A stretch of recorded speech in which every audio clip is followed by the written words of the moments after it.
आपल्या सावंतवाडी मध्ये आल्यानंतर लग्न त्यांचं झाल्यानंतर आज कोणी त्यांना बघून सांगणार नाहीत की त्या सावंतवाडीकरांच्या नाही आहेत.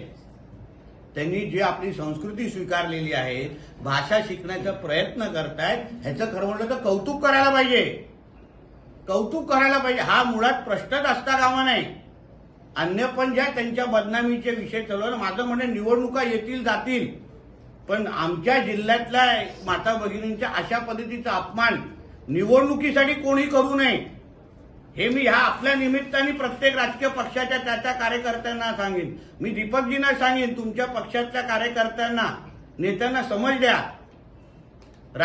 निवडणुका ह्या फक्त 2 तारखेपर्यंत आहेत, पण कुठल्याही महिलेच्या बद्दल अशा पद्धतीचा अपमान आणि बदनामीचे विषय कोणीही करू नये, एक लक्षात घ्या. म्हणून ह्या बाबतीमध्ये तर बिलकुल आम्ही त्या गोष्टी सहन करणार नाही.